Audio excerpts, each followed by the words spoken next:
Are you living life for yourself or for other people? Keep watching.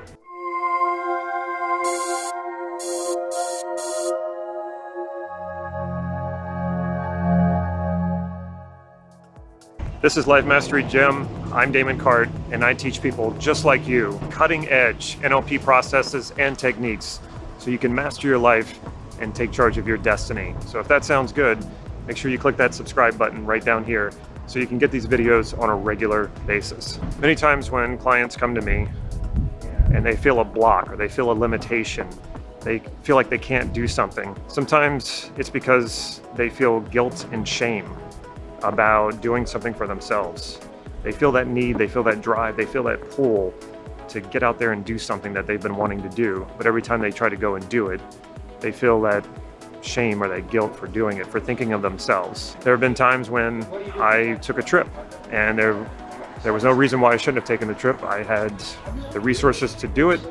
I wasn't shrugging off any responsibilities, but for some reason when I got there, I felt bad. I felt bad about doing something I wanted to do. So by the end of this video, you're going to have a much better understanding of what's going on when this is happening, when you're feeling these limitations, and you'll know what to do about it. And before I get into this, I want to know a little bit more about you. Is this something that you're suffering from, that you fear disappointing people so much that you're afraid to go out and do something on your own, or you're afraid to do something purely for yourself? Let me know in the comments below. So there's a few reasons why this might be happening for you. And one is that you are living from another person's perspective, or you're living from what we call second position. So there's an NLP process called Perceptual Positions, which I'm not going to get into here because I've made multiple videos about it. I will link those videos here so you can check them out. What it is, basically, it's what we do naturally anyway. We're either living in a very present first-person position, which is like me coming from myself, seeing from my eyes, hearing from my ears, very, very present. And this is the way that we should live most of the time because we're more grounded this way and we get to enjoy life as it's happening. Now, there's a second position, which is what cultivates sympathy. We're probably the only species of animal that can do this, or at least to this extent, where we can sort of drop into the other person and sympathize with them, feel what they're feeling, sort of experience life from their world to a certain extent. And this is where the whole mirror neurons come in. So because we can do that, we can have sympathy and have empathy, but we can overdo this. So when people are codependent, that's basically what this is. They're living for other people. They're living in that second position. They're not just visiting that second position. It's helpful and healthy to visit that second position, especially if you want to gain rapport with someone or you want to sympathize with someone. It's not a good place to live from. When you live from that second position, it means you don't include yourself. You're living for someone else. And that's just not healthy. It's not healthy for relationships. It's not healthy for either person involved. Now, you can do this in a romantic relationship. You can do this with your relationship to your parents. They are basically handing down to you what your values are, what you should do, how you should live your life, and you go along with it because you don't want to disappoint them. That rarely satisfies them, though, does it? It makes you just want to get away from that, but you can't. And the more you try to please them, the more they demand from you. Typically is the case because they're trying to fulfill something that they can't. They're not taking responsibility for their first position. Now, this also happens when the other way around, where parents are trying to live through their children and they're willing to make so many sacrifices for their children that they never include themselves in the equation. They're not fulfilling themselves. They're not fulfilling their own values. So they're never happy. And they think that, well, I'm not happy because I'm not doing this enough. I have to sacrifice more for my children. I have to do better for my children. Now, of course, a certain amount of that is good. A certain amount of that is, if you're a parent, it's your responsibility. But you have to draw that line somewhere. You have to live in first position, live in the present, and visit second position, understand your children, and live for your children to a certain extent. But what happens for a lot of people, they raise their kids, they're grown, they move away, and they don't even know who they are anymore because they've been living for their children so much. So it's really, and it's not good for the kids overall. It's not. It puts too much pressure on them. It's a burden that they have to carry. So it's really healthy to know where that boundary is and to have a healthy boundary between your first position and your second position. The other part to this is what I mentioned about values. When you are very, very clear about what your values are as opposed to outside values.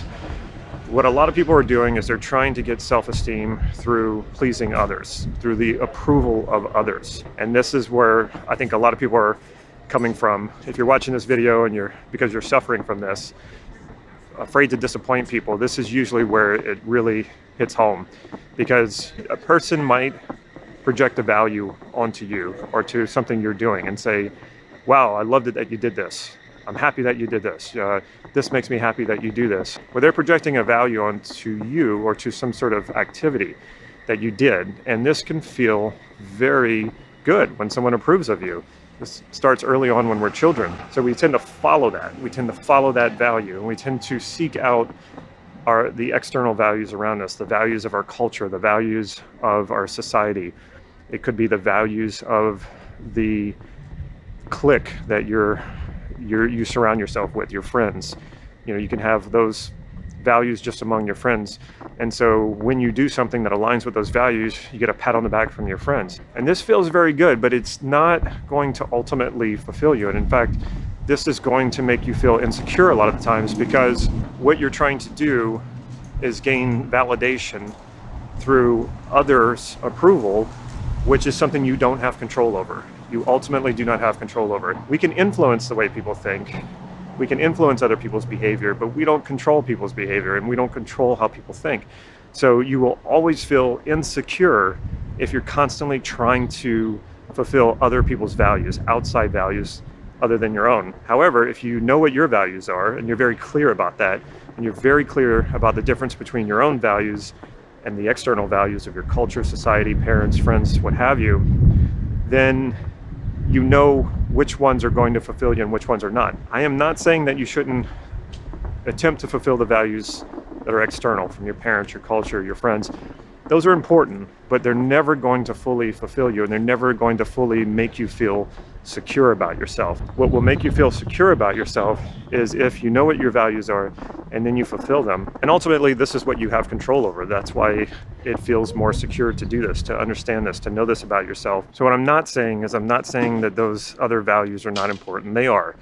But it's even more important that you know the difference between your values and the outside values.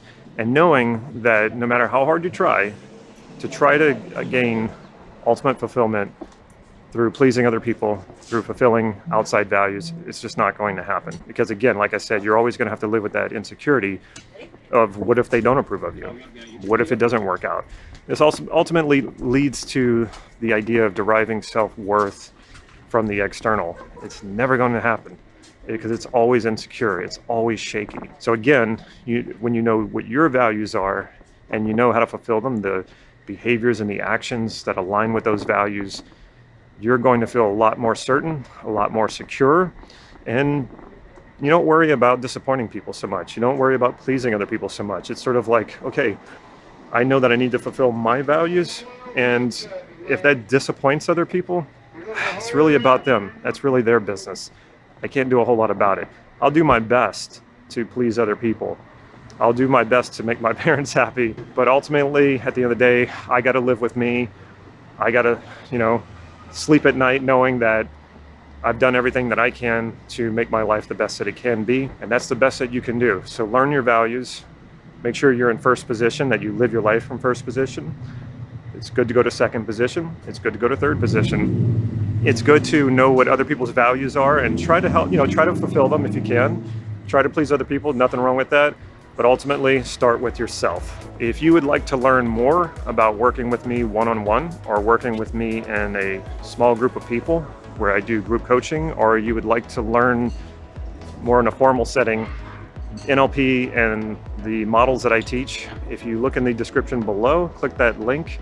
It'll give you more information about all of those things. If you like this video, make sure you give it a thumbs up. And if you haven't already, make sure you subscribe by hitting that subscribe button and clicking the bell so you'll be notified when I put new videos out. Last but not least, if you can think of a friend or a family member who might benefit from this video, make sure you share it with them. Take care.